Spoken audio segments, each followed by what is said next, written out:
Okay, so before I start this video off, I want to give out a huge thank you because that last video I uploaded since years blew up unexpectedly.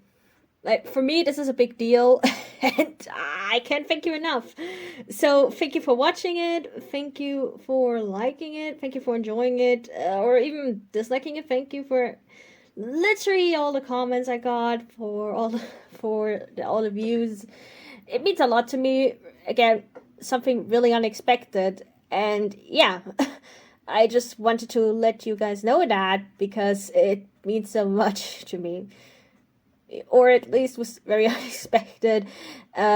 When I saw it, I was in disbelief because 10,000 views, that's a lot. That's a lot.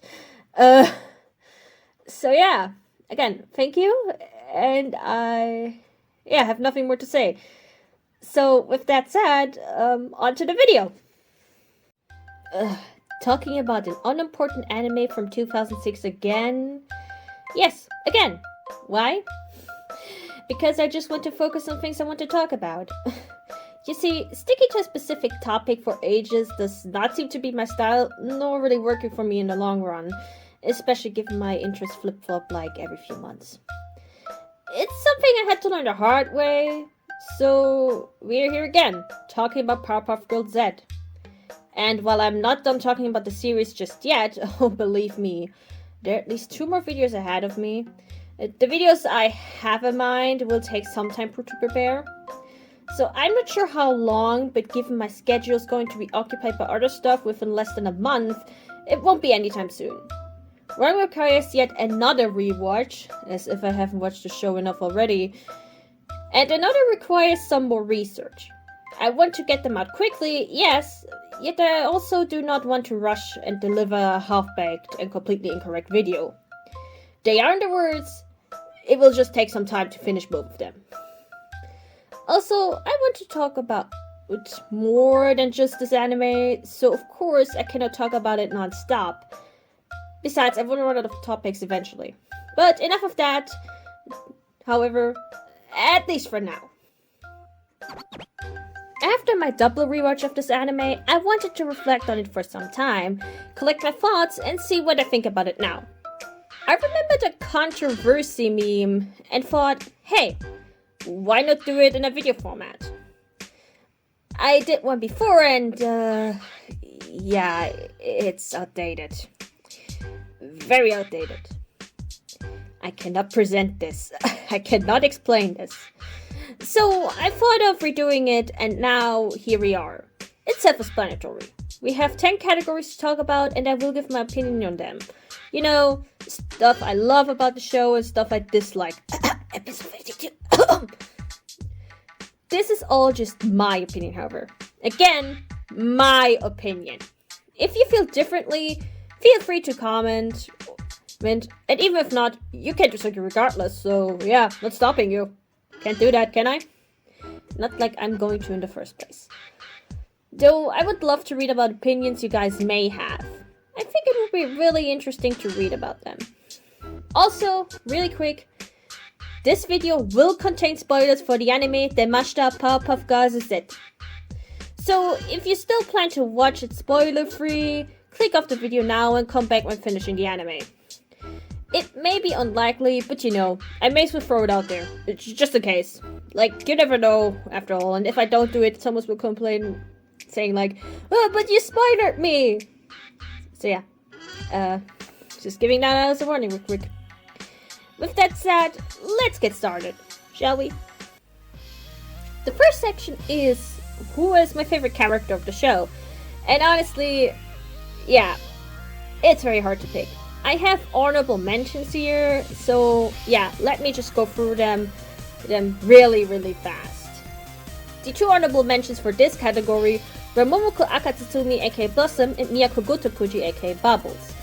Momoko is, for my opinion, hyperactive cuteness with a big sweet tooth who is fun to watch, and Miyako is a cute, bubbly yet calm nature as well as a little naive.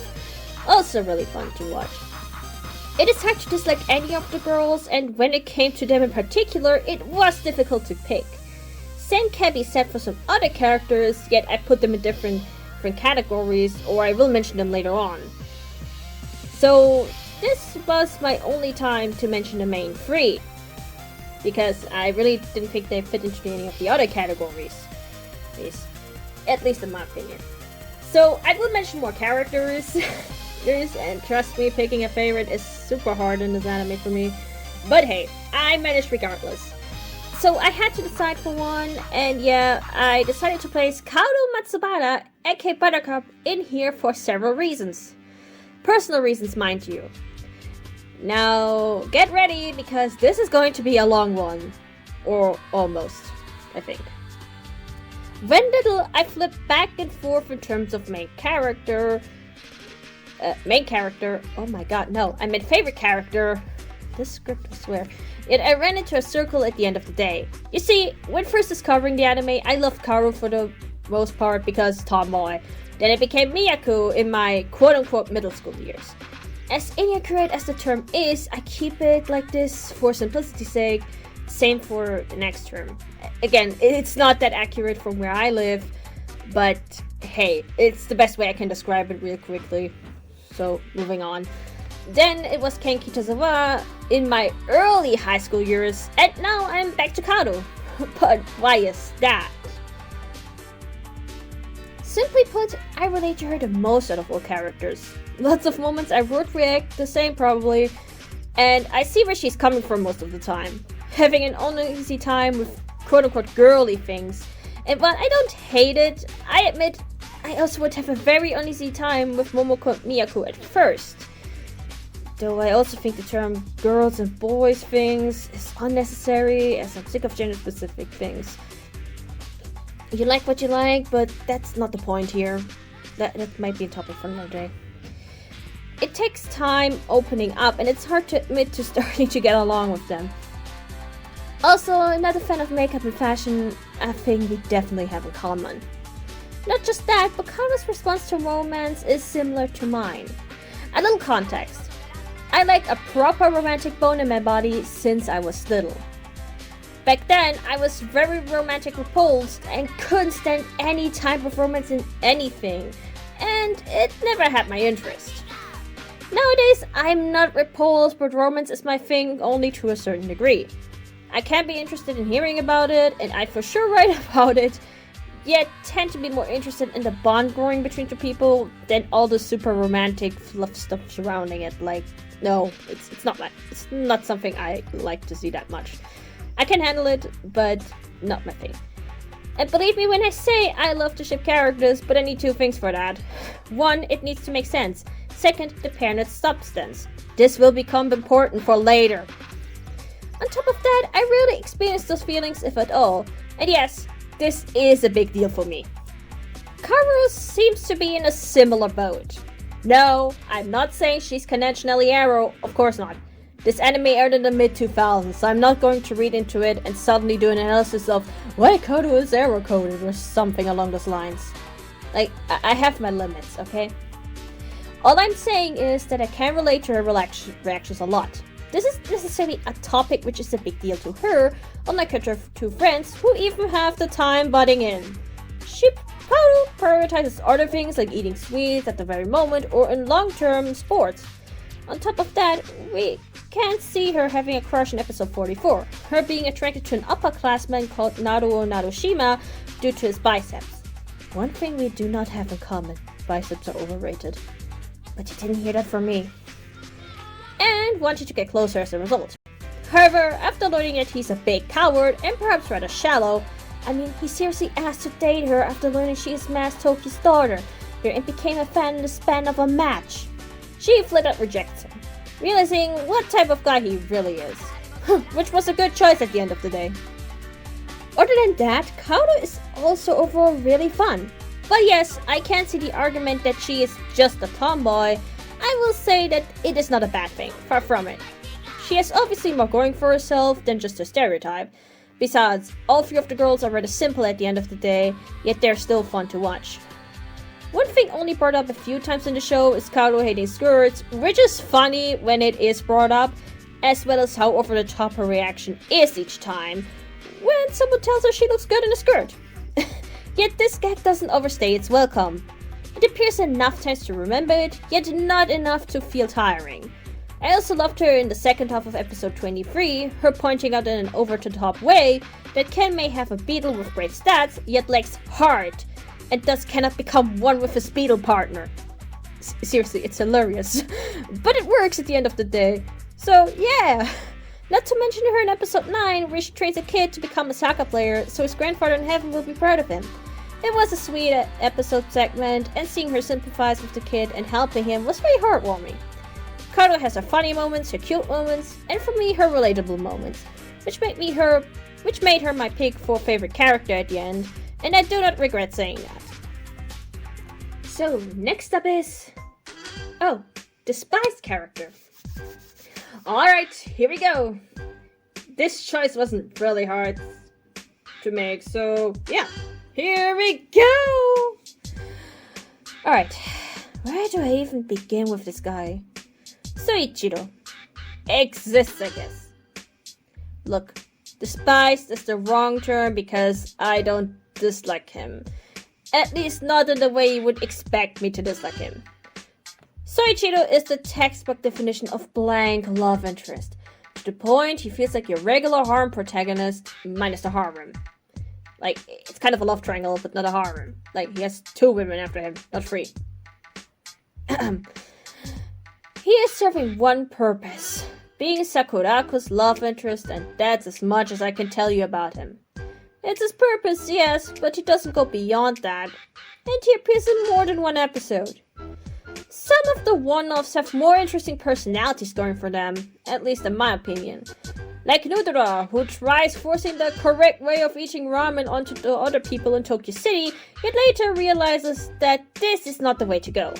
Or Neapolitan, who first objects to not being an Italian dish and later sets out on a journey to find out where he belongs to. On top of that, he teaches Momoko the lesson that she has a place she belongs to, thanks to having people who care about her, or well, he has literally no one. And mind you, these characters only really appear in one episode. 1. I know Nodora has technically a cameo in the Neapolitan episode, but he doesn't have a speaking role there, so, yeah. I don't count that.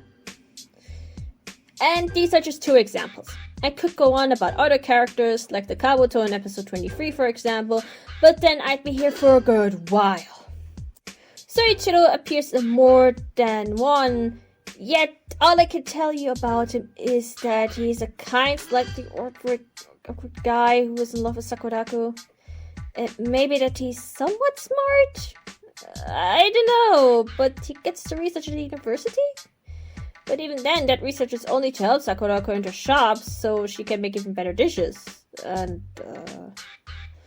he brought her a full bag of red beans once. I guess. Look, I'm trying my best to describe him, yet I can't. That's all I can say about this guy. I got no opinion on him, and I think that's even worse than disliking a character. At least I can tell you why I dislike said character, yet this guy? I cannot talk about him at all to begin with, and that is why Soichiro, I don't even bother pronouncing his name correctly. Whoop-de-doo. Either way, he takes the spot. I have nothing more to add, so let's just move on. Alright. So, before I reveal my favorite episode, let me tell you, this was tough. Even tougher than picking my favorite character. Why? Because there are several episodes I want to put here, yet only one can make it. But I want to mention the other episodes in question at least, so here we go. And trust me, this is going to be a long one. So let's not waste any more time, shall we? Episode 4, Girls and Family Bonding. The episode where I think the series starts taking off. It focuses on Ken's troubles with the girls. After tricking the professor pretty badly, he excuses Ken's behavior due to the lack of a mom. So each of the girls try to give him motherly love, yet all of them screw up in their own way. Mojo is also causing trouble after watching a series on television focusing on a family, which even made him cry.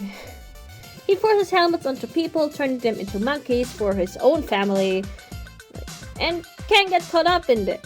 on this, and when the girls find out, they are visibly upset. Take beat Mojo as he reveals how to destroy the helmets, and the day is saved. The girls conclude they may be fit as older sister figures instead, and now argue who is the oldest. Episode 10, The Charisma Elegant Monster. An episode focused on a hairdresser named Mitchell, or Misharu, I think it's pronounced. I suck at that pronunciation, I'm sorry. Who thinks highly of himself and is arrogant, yet his abilities are also very lackluster. Hit by a black Z-ray, he transforms into a monster, hypnotizes the entire town into loving his hairstyles, and chaos ensues. Surprisingly enough, Mitchell is very entertaining as a character with his overall attitude, and the monster form is surprisingly frightening. I mean, if you imagine it existing. He can cut buildings into two and hypnotize you. Just saying. Also, of course, hilarious moments exist, hitting the mark, including the ending. Episode 12 and Episode 48, aka Bubble of First Love and The Miracle of Bubble Freedom. Why I put those two together? Easy. The two are Miyako-focused episodes. Her first love as well as the love interest in question, Takaki. The episodes are more grounded in nature, yet are engaging nonetheless. They flesh out Miyako a little more, and Takaki too, despite only appearing in those two episodes really.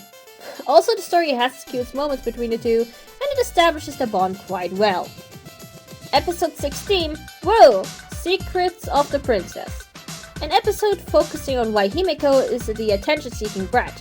Unlike in the cartoon, where Princess is an attention-seeking brat because she is rich or something, here it is because her parents do not pay much attention to her, yet to her sister Miku instead, and it makes her furious. It is very understandable, and while she can be obnoxious, it's made me appreciate her character more. Episode 20, Rowdy Rough Boys, and Episode 42, Powerpuff Rowdy Rough Boys. They have a little bias, so they were excluded from the selection. Episode 20, Him, the Ultimate Evil. The first appearance of the main villain Him, and a strong one at that. He is presented as a threat, turning a mummy into a monster who soaks the energy out of the girls and gives it to him so he can break out the seal of the box he's trapped in. Also, the mummy's running amok and trying to get more takoyaki during the episode. Some things you just cannot make up and have to see for yourself. Episode 25, Prankster Stationery, Roses, Noses, and Hana. The first stuff is great, with its one of characters being one of my favorites. Miyako learning despite constant arguing may show how close friends are when doing so, as despite the arguments, Gonma and Penna sit with each other at the end of the day. Also, I wish there were more than one-offs. The second half, while not as strong, is still funny and heartwarming. The tale of a flower wanting to be loved, and as a result taken in by Sakurako at the end of the episode, as well as its humor make it still worthwhile. Did I mention there's a Kamen Rider reference? Episode 28, Ladies Tag Battle. An episode where Princess, Seducer, and Lady team up against the Powerpuff Girls set. Those three together are proving to be a threat, and their victory was close.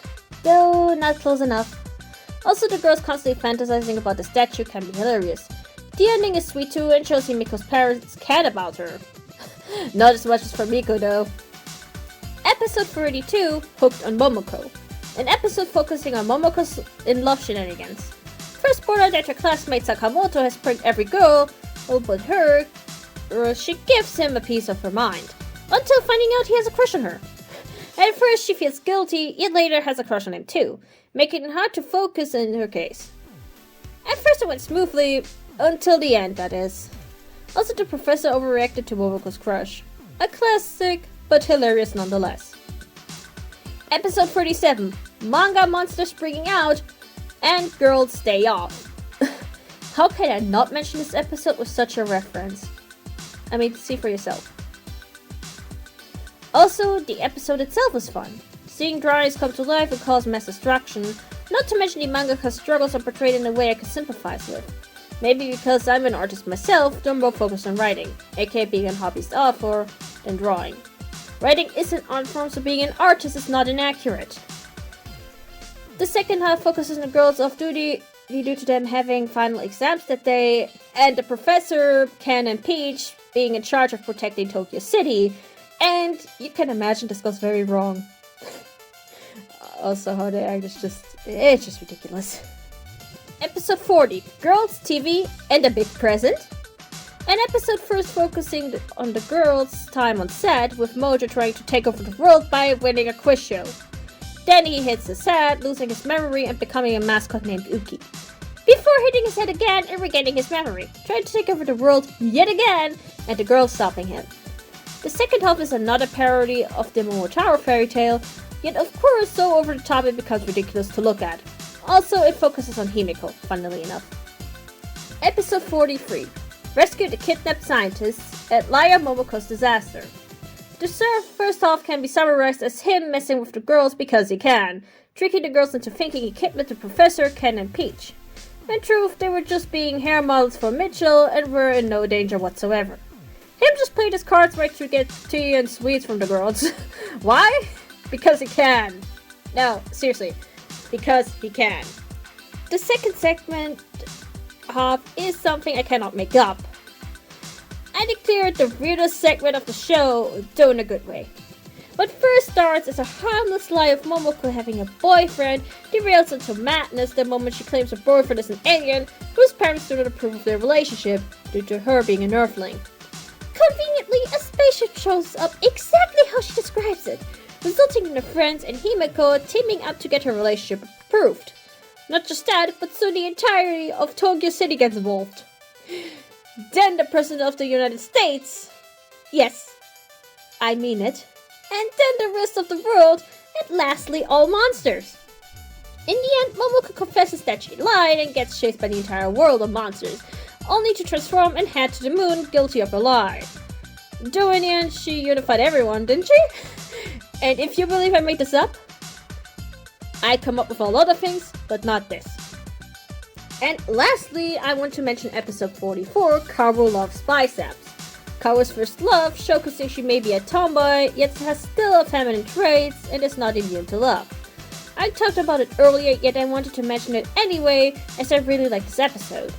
It also gives the father some depth via a backstory and a reason why he wears the mask all the time. Something hinted at in episode 30, which I appreciate a lot as well. Alright, so with that out of the way, I can safely say that episode 29 takes the spot for several reasons. Firstly, both segments are just glorious and over-the-top Powerpuff Girls fashion. The first half focuses on Momoko and Mojo, who both have a problem with their teeth due to eating too much sweets. So they go to the dentist. Momoko scared out of her wits, and Mojo in a disguise as Mojima. Momoko fills him in on the horrors of dentists, and chaos ensues. Both make a pact to keep each other calm, yet in Mojo's case it fails so miserably his teeth get more damaged in the process as well as his entire face. Though I want to shout out the glorious moment of Momoko calling all the cheerleaders of Tokyo City to cheer on Mojima. It was easily the best moment of the segment, and I cannot help but laugh every time I see it. One of my favorite moments, period. At the end, Mojo freaks out, tries to make everyone pay for enjoying sweets he can't enjoy, and Momoko saves the day as Blossom. Back at the lab, she eats her sweets happily, until getting a stomachache, and the segment ends. The second half is just as glorious, yet stands out not just for its hilarious nature, but also its soundtrack. Seriously, this monster here is a one-off, yet he kind of got his own theme playing, and a part only plays in episode 51 again, I think. Other than that, the soundtracks never show up again, so they were made exclusively for that episode. Making partially sense because they're in a disco, but hey, I guess it's a nice detail. So yeah. Unless I remembered wrong and it plays somewhere else, but I don't think it does, so yeah. The episode introduces us to Ryuta Urabo, a salaryman who has to overwork himself at the office and his boss not treating him in the kindest way. The boss says something like this. And then so on and so forth. Once Ryuta turns into a monster, he basically pulls the same thing on his boss after hitting him with a beam and forcing him to dance. Just watch. This moment always gets me. At the same time, the Powerpuff Girls have been invited by the mayor to go to disco as well and dance, so they are at the right place at the right time. Though they get caught up in the monster's chaos as they're hit by the beam like everyone else, forcing them to dance along. So it is up to Ken to help them out as he refused to dance and fled to the bathroom. Yet of course, he also gets hit after Monster Ryuta realizes Ken is just messing with the music, and the only one not transformed and hit by the beam. Ken is trying to turn it off solely so he can understand what the professor's trying to tell him, and does so by sheer accident on top of that. The girls beat up the monster and the night is saved. Yet for trying to turn Ryuta back to his usual self, his hair stays and he's described to have become more cheerful, and his boss seems to treat him better as well. A nice ending for this fun segment with some great soundtrack. Truly one of the best episodes, if not the best episode in my opinion, as both segments hit all the right marks. Alright, I hinted at it before, and now we're here again. Episode 52, The Girls' Final Battle, is my least favorite episode. Up until this point, I would say no episode has been truly bad so far. Sure, we can argue which episode is weaker than the other, but I will say this. In practice, almost each episode suffers a little from feeling rushed in execution, yet makes up for it with its over-the-top humor and hilariously stupid situations. The episodes do not try to tell you a serious plot, they're just trying to make you laugh. So basically, Powerpuff Girls Z is a comedy first and foremost. Besides this, episodes 12 and 48 have shown that they can tell a more serious story, spanning over a longer time frame. So why is episode 52 here? Honestly, I think the entire finale does the series injustice. It feels rushed, something like over just to be over. It is very anticlimactic and rushed out beyond belief. One of the factors is him, but we will get to that one later. So I will spare you here, but we will get back to him eventually. Other than that, this episode suffers from not just a terrible rushed execution and a very lucky convenience, but also from an unnecessary build-up. The finale tries to be emotional by making us believe that the Peach we know will be gone forever, and the girls will lose their powers due to them having to give it up. Because the white light is inside of them, and they needed to seal him away for good. And it would work! If they actually went through with it. But plot twist, that doesn't happen. Peach is still the Peach we know, and the girls keep their powers.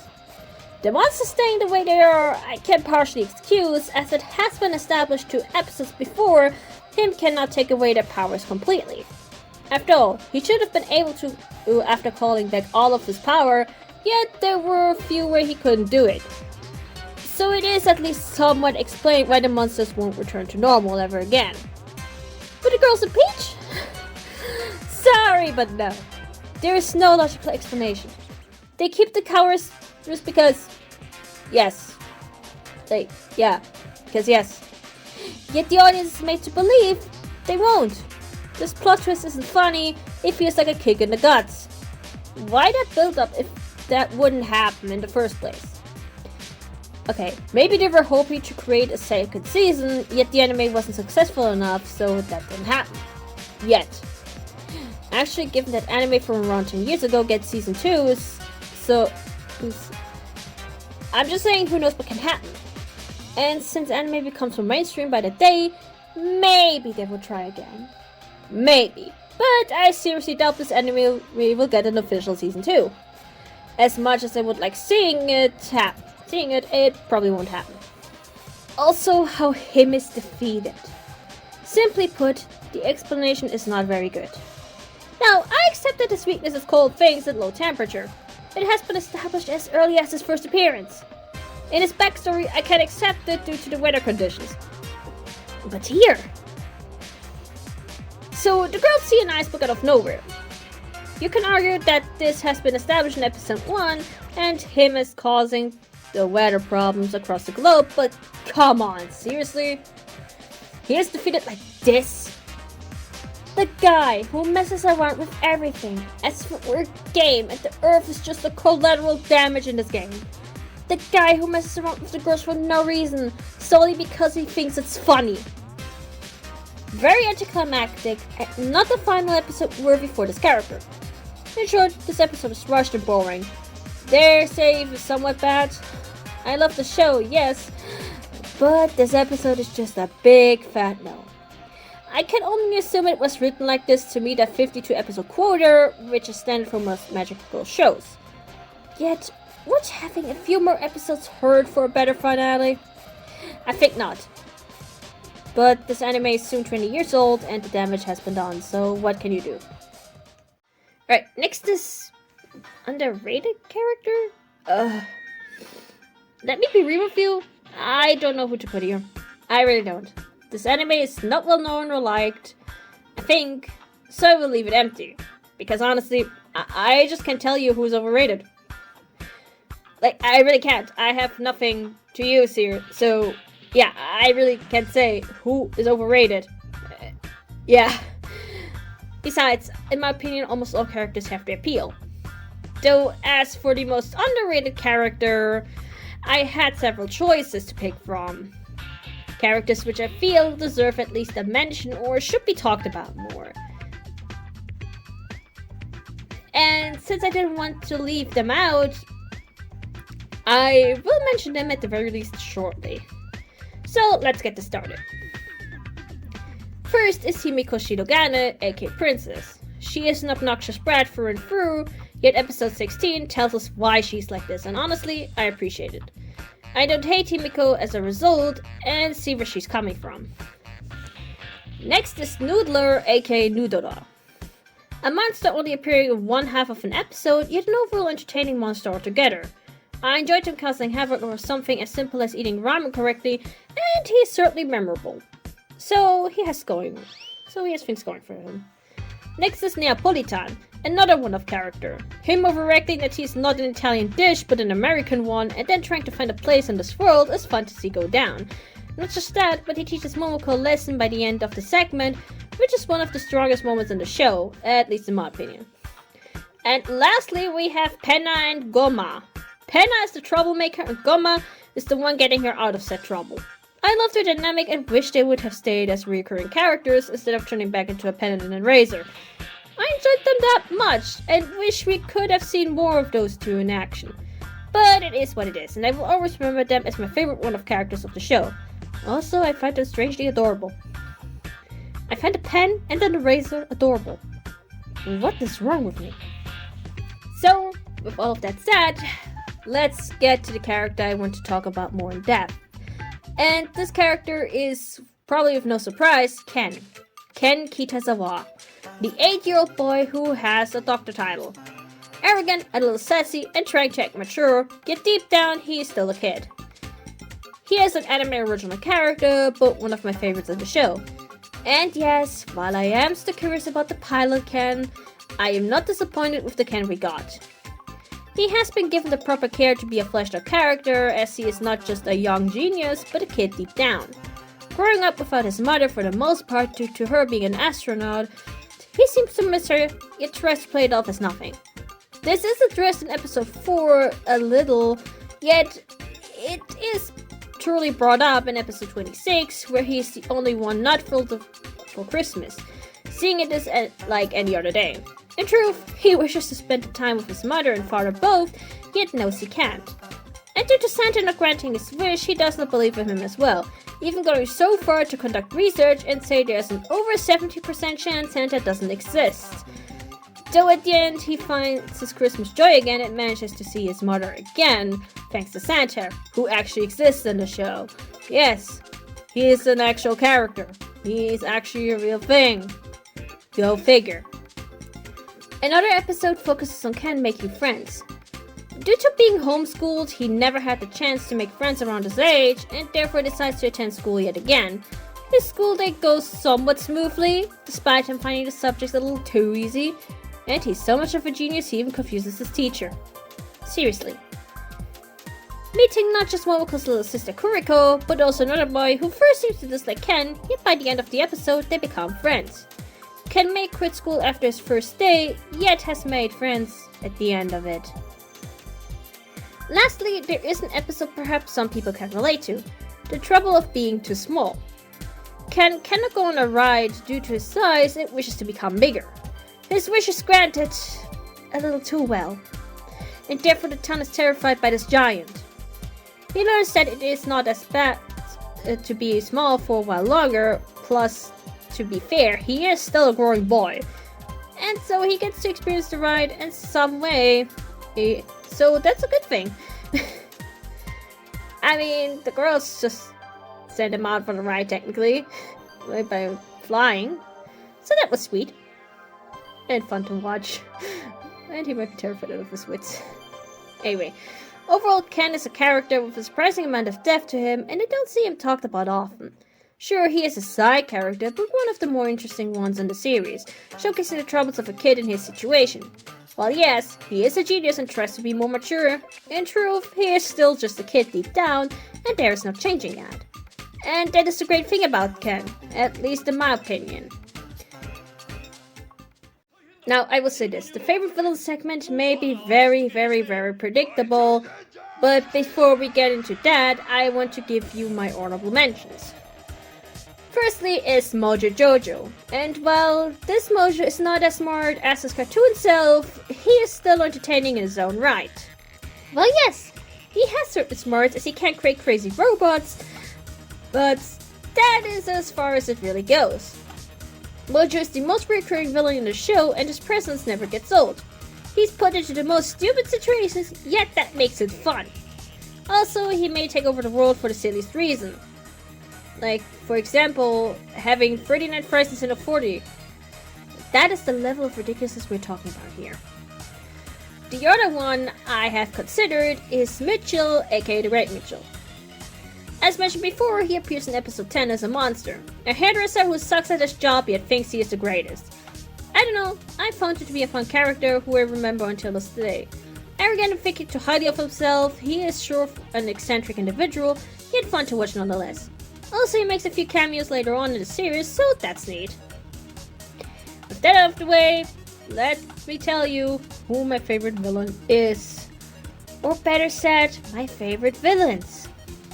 And yes, I am one of those people. I love the Roddy Rough Boys cry about it. Yet, as if that has not been obvious from the beginning.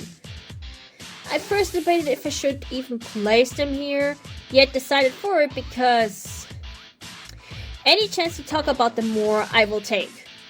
Seriously, I will take any chance I can get.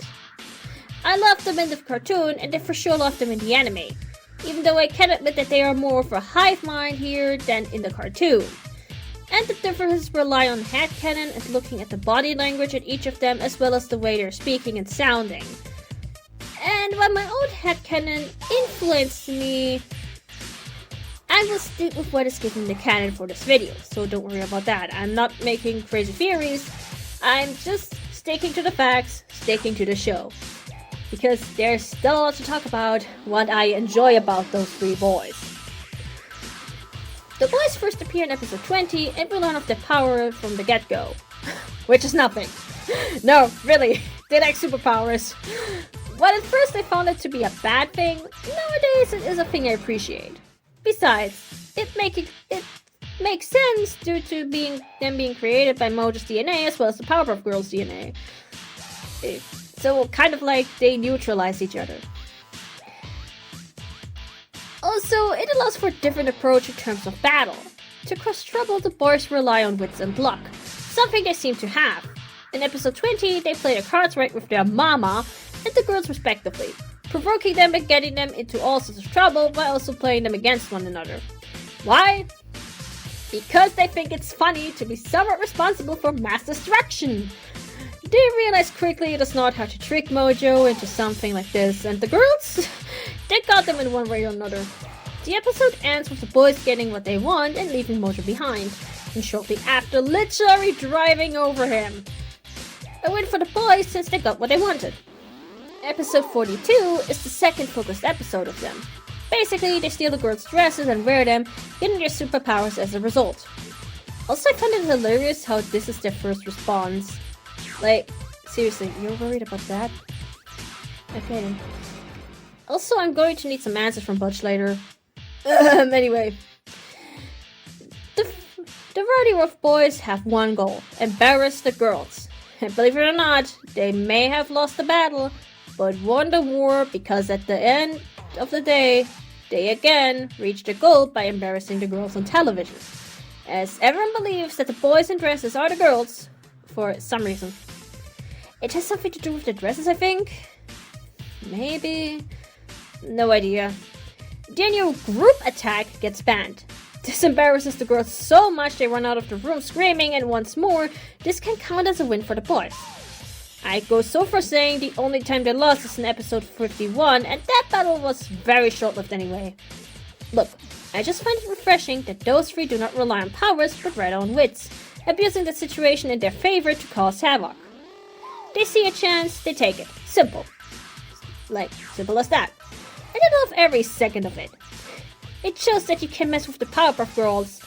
You just need to play your cards right. And while yes, I can see the boys can gross out others, I do not mind too much. Like, after all, they're still young boys here, so it's not too uncommon. At least from my experience. Don't quote me that. I've had guys around their age act way worse than this. So this isn't the worst thing in the world. Plus, it works in their favor, so I see it as a bonus. Alright, the moment you may or may not have been waiting for: him. Now, to make it absolutely clear, I do not dislike him. Odd, then how come he is my despised villain? Hold on, we're getting to that. Him as... what? Him is a great villain and could have been my favorite instead. He is hyped up as the super strong individual, so terrifying no one dares to speak his true name. He is that evil. The monsters are all his doing, and he is so strong that he can just easily mess around and still get what he wants. Episode 43, as mentioned before, is a great example of this. But also the second half of episode 35, where him makes the spirit of the Shogun Tokugawa Tsunayoshi possess the mayor. For a quick background, Tokugawa Tsunayoshi released the edicts on compassion for living things, telling the people to protect dogs, for example. Yet he has taken it to an extreme, to say the least. Either way, this leads the mayor to turn Tokyo City into a monster paradise for a bit. And why did him do this? Because he can. No, really. He saw a video about this Shogun and decided to just go for it. And I love that. Clearly, if him pulls stuff like this, he knows how to put up a fight. And he has proven it before in episode 36, where he possessed Akti, and in episode 46, where he battles the girls face to face with their own weapons, nearly defeating them. If it weren't for Momoko's lucky pull with her bow, he would have won. And everything went smoothly in episode 50 and 51. But then episode 52 happened. Remember when I said we will discuss them later? Here we are. The build-up was great. Him was made to be this evil guy who can do whatever he wants and get away with it. He is so strong that this is nothing but a game to this guy. So the battle should have been epic. No. That didn't happen. Him's defeat is laughable. While he's not completely out of character, I still find it weird that this guy is that careless. That he's so full of himself, he notices nothing around him and gives the girls a free win. And while I do find the Mount Fuji scene the best part of the episode, it doesn't save it. All him does is fool around carelessly, not even noticing when the girls approach him from behind, and done. No proper face-off, no battle. Just an iceberg and a careless him. I have no problem with his weakness being the cold. That has been established as early as episode 22, and is fair. It also fits the theme, him being the devil and hell being usually portrayed as a very hard place. That is fine. But they do something like this, as if trying to get rid of him. He is established as this great evil, but instead of doing him justice in a fight, he's just gone. Poof. And this brings this villain down by a lot. If the final showdown would have been handled better, him would have been awesome from start to finish with his finale. No. With this finale, I cannot say that. So therefore, him is my least favorite. That potential was just wasted, man. Is it surprising? I hope not. Takaki and Miyako just hit it off right, and I wish we would have confirmation that they ended up together. I just love them. They're a great pairing and tick off my 2 criterias. 1, it makes perfect sense in terms of the story. 2, the substance is there. It's not just a long childhood crush on Miyako's end. She admires Takaki since he stood up for her and 2 other girls when they were very little. Even if he couldn't fight back, he helped them regardless, and even if it was luck, he managed to get the 2 boys away. Add impressing young Miyako with Shaw and freedom, and a promise to see each other again, everything is established. Takaki himself first forgot due to him being stuck in a hospital because of his heart sickness and not leaving for years. He got hit by a part of the black light, which showed itself after several frustrating days, and he turned into a monster. First happy he could run freely, he is soon shocked that everyone runs away except for 1 girl, Miyako. She recognizes Takaki right away and protects him from being hurt, allowing him to flee soon after. In episode 48, this is expanded upon as Miyako transforms back into her civilian form to talk to the monster Takaki, wanting to show him that she cares and wants him to heal. When suggesting to turn him back and bring him back to the hospital, he refuses and attacks her, yet despite being told to back down, she doesn't. She transforms back to face him and talk sense into him, even saying that the Takaki she knows would fight and not run. This seems to get through his head, and she manages to bring him back to normal. Their bond shows across the 2 episodes, and is established pretty well, setting a basis for the relationship. Even during the toughest times, they are here to protect and support one another, and if we could have had a glimpse into the future, I think we could have seen this relationship grow as it should. It is not a one-and-done deal. Far from it. And these episodes show how strong the bond has become over the course of the episodes, and how strong it had been before. Truly, a couple I think is even underrated by fans, perhaps even overlooked. Though, given what the popular choice is, it may not be too surprising. Now, the most controversial take for last. Years ago, you could catch me ship Roddy Boys and the Powerpuff Girls as a child, but nowadays I'm not a fan. Look, I respect artists who ship all possible pair combinations. That's fine. It's just not for me. That's all I'm saying. And that is for 1 reason. Okay, 2, but 1 is playing into the biggest part. Making sense.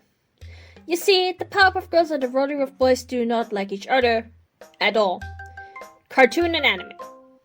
And while I believe the boys could outgrow their phases in each given their background with the girls, I can't see it working in terms of a romantic relationship. Plus, episodes 20 and 42 clearly show a rather awkward background for both sides. If it wasn't convincing enough, this is mentioned in episode 51. Technically, the boys are directly related to the girls. Point is that some kind of blood relation is present. Now, to what degree, I cannot say. I was not good at biology, so don't ask me. And I know the internet is the internet, but come on. Given how vocal people are against something like this, it is surprising to see these ships being this popular in the fandom, at least for the anime. Also, the boys are fully aware right then, so there is that. So, I will keep it short. The dynamics are nonsensical to me, first and foremost, and I cannot see it work at all. And there's not much more to it. That's all I really have to say. So, this concludes all my current opinions on the Mashita Powerpuff Girls Zeto. It has been a long ride, and if you stuck around until the very end, thank you so much. Again, feel free to disagree with everything I said. This is just the opinion of some rando on the internet after all. You deserve a pat on the back and head from the cutest being in the entire universe. Or something. Regardless, I hope you all enjoyed me rambling. Also, if you feel like it, let me know of your opinions down below. I'd love to hear them. Anyways, see you in the next one. Whenever that will be.